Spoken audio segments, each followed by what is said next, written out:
Así la ha llamado el presidente Javier Milei.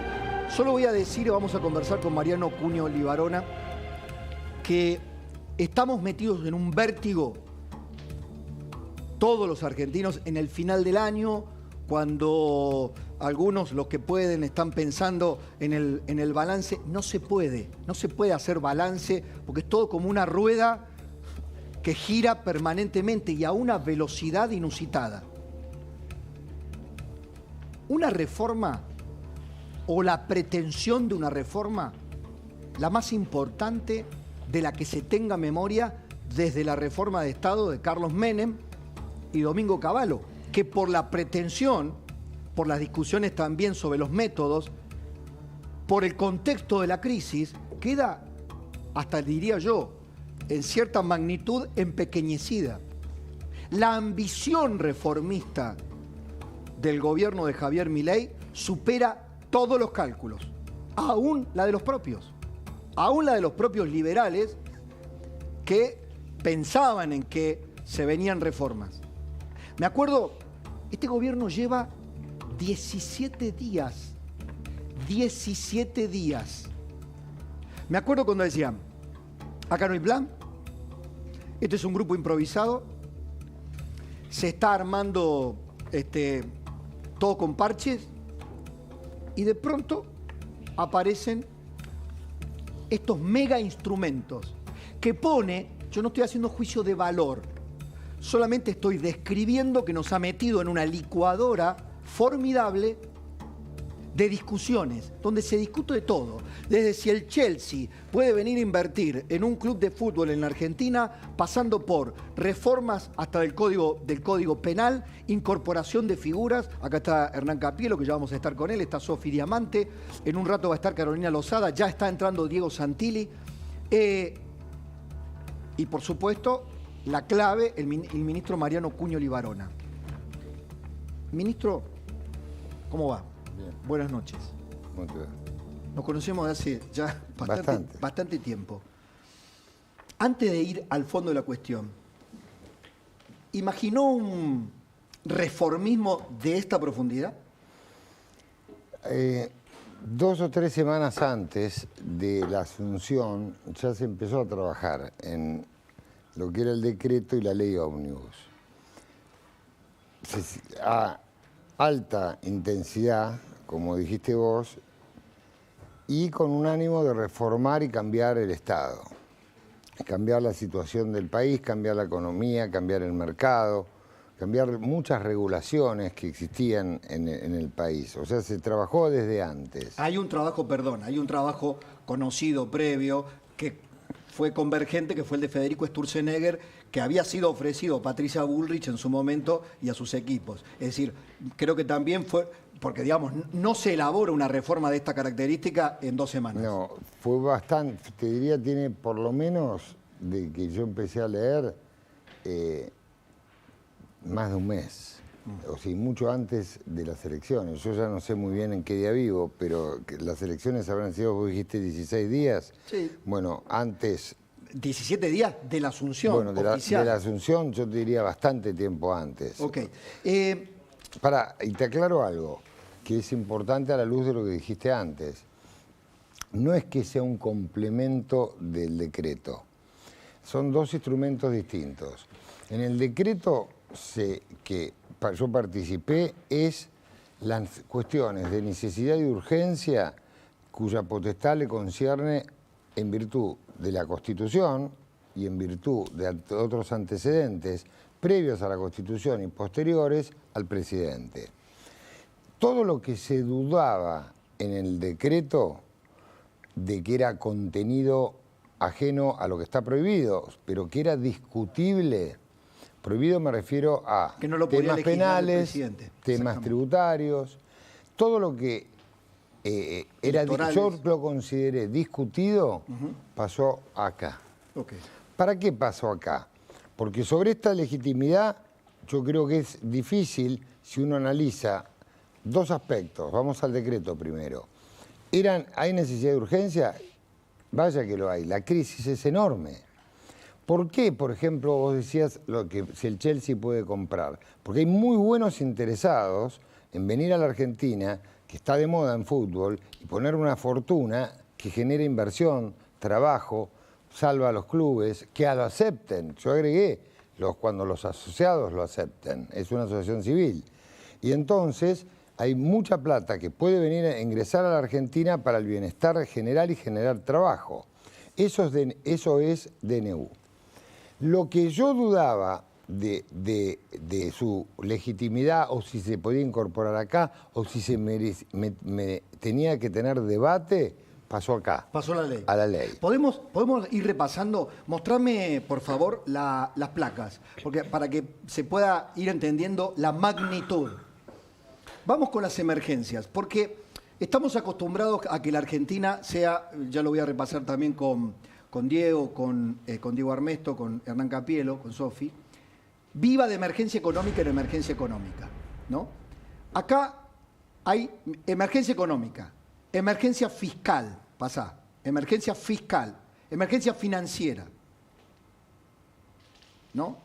Es la emergencia previsional, emergencia en seguridad, emergencia en defensa, emergencia tarifaria.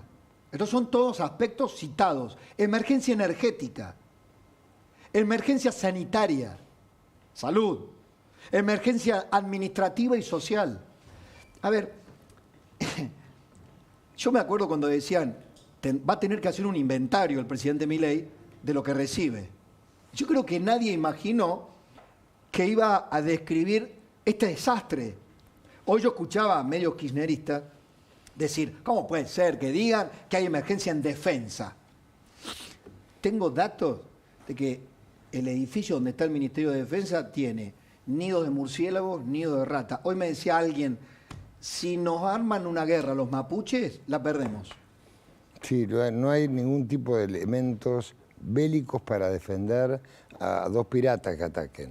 A dos piratas. Sí. O sea, ¿cuál es la hipótesis de conflicto para tener emergencia en defensa? Que estamos indefensos. Muy bien. Simplemente que estamos indefensos. ¿No? En el contra el terrorismo como hipótesis, el terrorismo con el narcotráfico. Bueno, el resto creo que todos los argentinos lo conocemos. Ahora, está muy bien. La pregunta y lo que se debate ahora es si los remedios, si la reconstrucción es la adecuada, ¿no? Ponémelo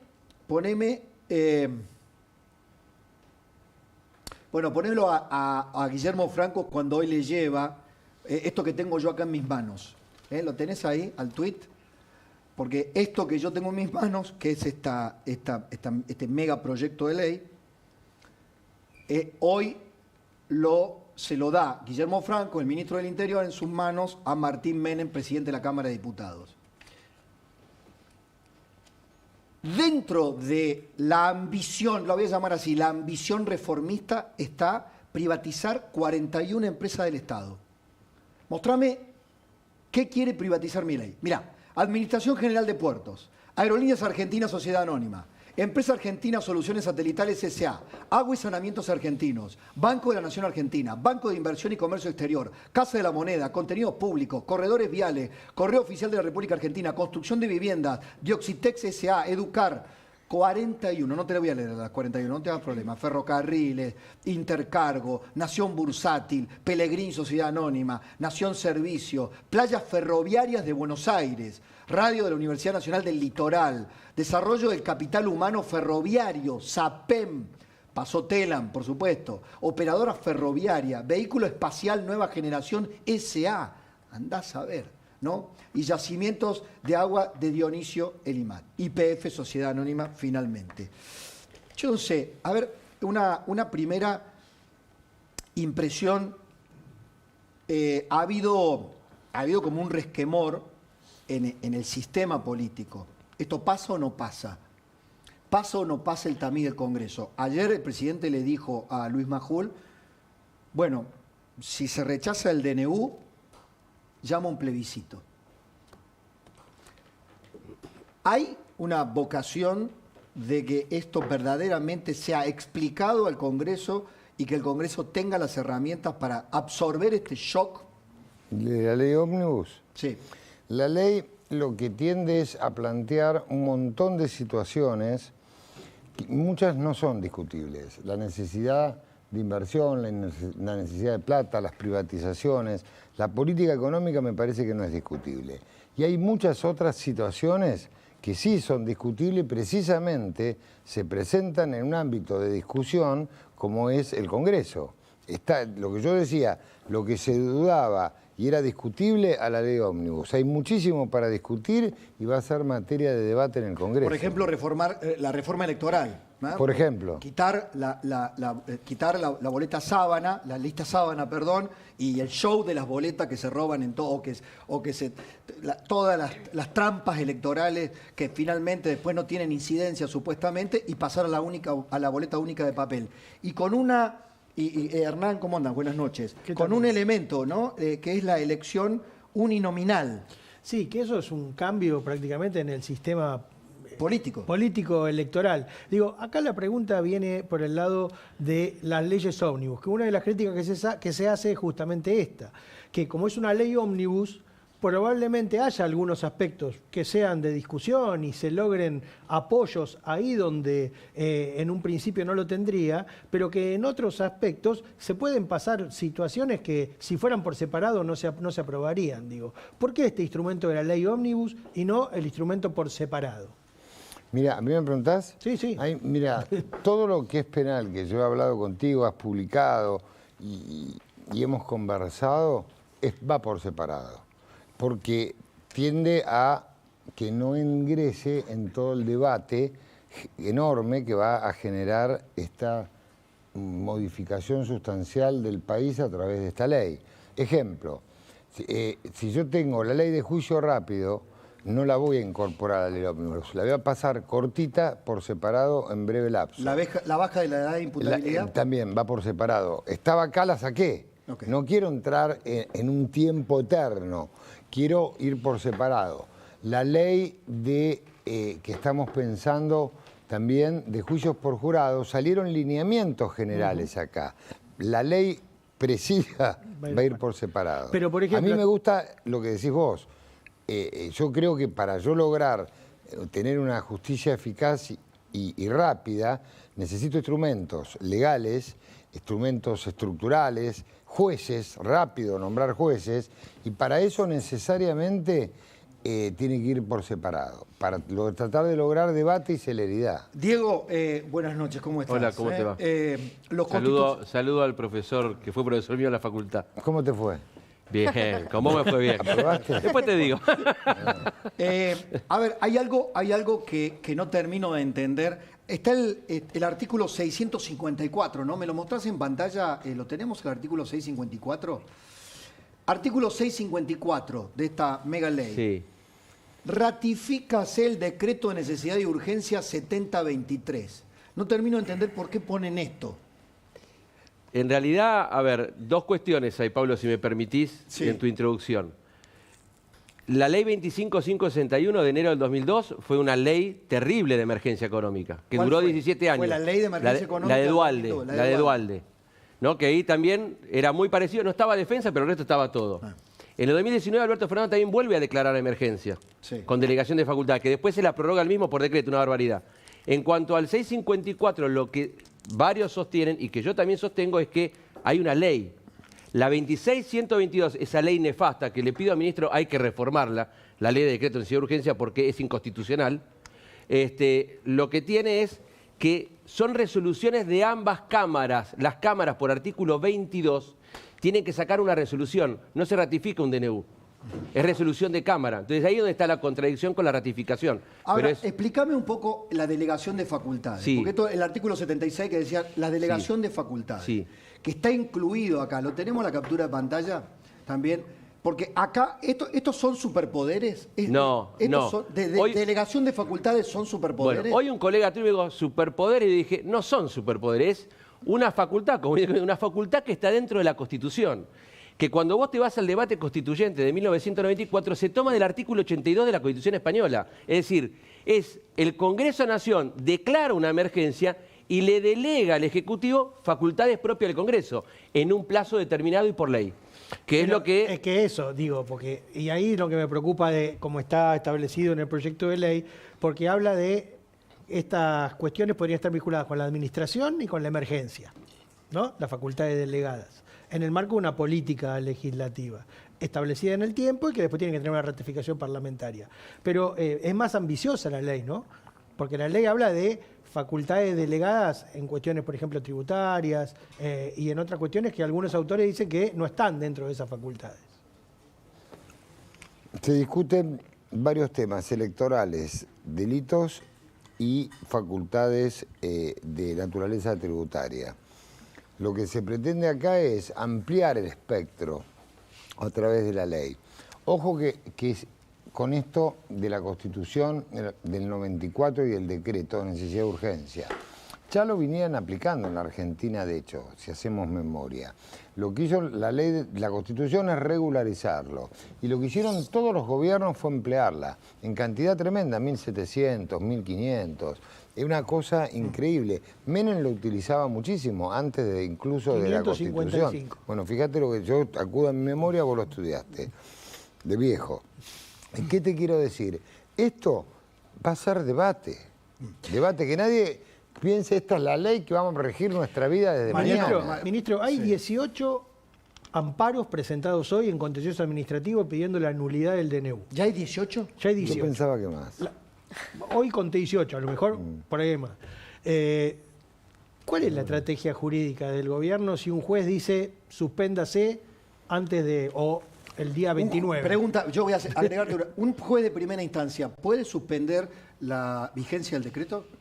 Puede dictar una medida cautelar que diga, dispónese por el momento no aplicarlo. ¿De todo el decreto? Puede hacerlo parcial o total. Okay. Hay de los dos, porque la CGT fue contra las medidas laborales y después los otros ya hay un rechazo. Fue así. No. Pablo. Sí, pero de la cautelar. Es una cautelar porque todavía de forma, digamos, porque no así. está en vigor. Podés decir, cuestionamiento 1, no hay necesidad de urgencia. Cuestionamiento 2, distintos artículos, distintas partes. Ataco, por ejemplo, la parte que concierne al fútbol, ataco la parte que concierne a lo laboral.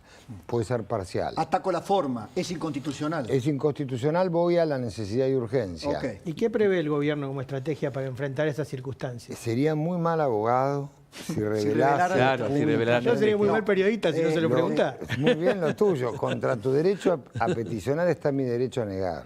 Acá las libertades plenas, ante todo. Pregunta conceptual final, Mariano. La tengo reestudiada. Pregunta conceptual política final, de cara los que dicen detrás de este reformismo profundo histórico nunca visto hay una autarquía, hay un peligro de un presidente con la suma del poder público. ¿Qué le decís? Ni remotamente. Como hombre de derecho, ¿qué le decís? No, te digo por qué no. Por ejemplo, la actitud del presidente con el Poder Judicial, que es el custodio de los derechos y de las garantías de la Constitución. Fíjate vos que el respeto que ha tenido el presidente siempre y yo para con los tribunales, su independencia, división de poderes, no creo que lo haya tenido ningún otro gobierno. Cierto. La prueba de fuego va a ser qué pasa si le rechaza, por ejemplo, la Corte o la Cámara le rechaza. Pero se va a respetar. Nosotros no vamos a hacer locuras. Siempre se van a acatar los fallos de los tribunales. Los fallos de los tribunales son de aplicación obligatoria. Bien. Mariano, gracias, ministro, por este gracias compromiso. Ahora vamos al debate.